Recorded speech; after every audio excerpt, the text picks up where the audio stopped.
Bonjour à tous, on se retrouve pour une nouvelle vidéo sur la chaîne Texama, cette fois-ci pour une review de la RTX 2060 Super de Gigabyte. Ça va nous permettre, donc cette review va être un petit peu séparée en deux. On va tester un petit peu la RTX 2060 Super, voir si elle vaut la peine, si elle est super. Et puis aussi on verra un petit peu les particularités de ce modèle Gigabyte qui est plutôt intéressant, voir s'il vaut aussi la peine d'un point de vue prix, ça semble logique, et d'un point de vue performance. Alors d'un point de vue spec, la RTX 2060 Super passe à un nouveau GPU, c'est le même GPU que vous avez sur la 2070, donc vous passez aussi à 8 Go de RAM, toujours en GDDR6. Elle est équipée de 2776 CUDA Core, qui est une assez grosse augmentation par rapport à la RTX 2060 non Super, qui elle a 1920 cores pour information. Donc à voir si cette augmentation de RAM et de CUDA Core aidera au niveau performance. Le GPU a une fréquence d'ailleurs de 1650 MHz et peut booster jusqu'à 1815. Vous avez 3 DisplayPort, un HDMI et la carte fait une longueur de 280 mm.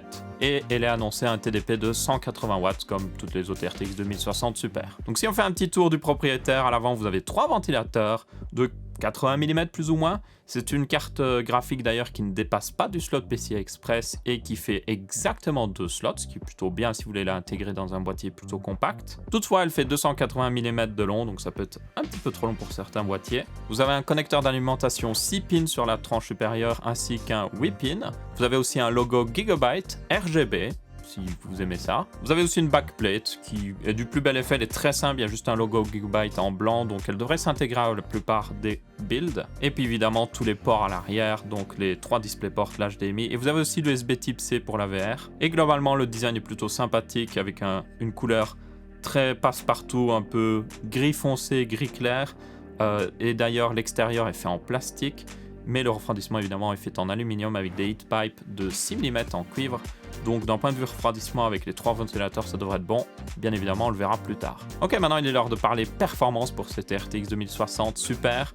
J'ai testé plusieurs jeux comme d'habitude, les mêmes jeux que sur la RTX 2060, donc on va vraiment la comparer entre les deux si ça vaut la peine, voire si ça vaut la peine justement pour cette augmentation de prix, et si elle est réellement super. Pour ceux qui se demandent d'ailleurs au niveau du ray tracing, je n'ai pas fait de test avec cette RTX 2060 Super, je vais être très honnête.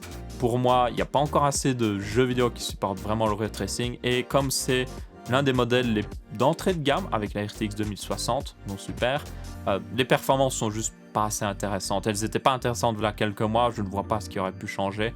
Donc personnellement, je n'ai pas pris le temps de tester au niveau du ray tracing, mais tenez compte que vous avez évidemment le support du ray tracing. Mais avant d'en arriver à la conclusion, on va parler un petit peu de température justement, voir si ce modèle Gigabyte offre des excellentes températures et s'il vaut vraiment la peine. Niveau refroidissement, en réalité, il est très bien refroidi, très silencieuse. J'étais en dessous de la plupart du temps des 70 degrés. À tenir compte que la température fluctue beaucoup dans ma pièce, donc il faut en tenir compte. Mais vraiment, en dessous des 70 degrés, c'est une carte très bien refroidie. Et aussi, au niveau sonore, je n'ai pas de mesure scientifique, mais elle était très silencieuse malgré que je l'avais sur mon Open Bench qui est totalement ouvert et que on peut entendre tout le bruit. Donc ouais, honnêtement, c'est un excellent refroidissement. Vous n'aurez aucun problème à le prendre. Ok, alors c'est l'heure de la conclusion pour cette RTX 2060 Super de Gigabyte, le modèle Gaming OC. On a une différence d'à peu près 15% niveau performance par rapport à une RTX 2060, ce qui est pas trop mal, mais on a aussi une augmentation de prix qu'il faut tenir compte. Vous pouvez avoir des RTX 2060 pour 330 €, 340 €, et cette RTX 2060 Super, le modèle de Gigabyte en particulier, peut être trouvé pour 430 € au plus bas. Toutefois, il est à 470 sur certains sites. Donc, si vous pouvez l'avoir pour 430 €, c'est selon moi un bon deal. On est en dessous du prix d'une RX 5700 XT. On est un peu en dessous niveau performance, pas trop loin, mais un peu en dessous quand même. Mais en tenant compte du prix, ça va. Par contre, si vous dépassez les 450 €, je dirais moi, prenez une RX 5500 XT. Elle sera plus intéressante.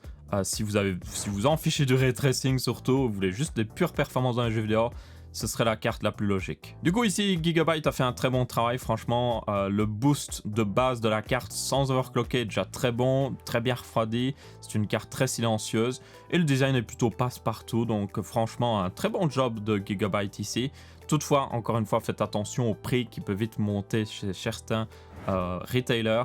Du coup, merci à tous à regarder, j'espère que vous avez bien apprécié cette vidéo. Si elle était super, n'hésitez pas à laisser un pouce bleu. Si elle n'était pas super, n'hésitez pas à laisser un pouce rouge. Si vous avez des sentiments plus compliqués, vous pouvez laisser un commentaire. Par exemple, vous pouvez mettre en commentaire « Super vidéo ». Enfin bref, merci à tous et on se retrouvera pour une prochaine vidéo. Ciao ciao!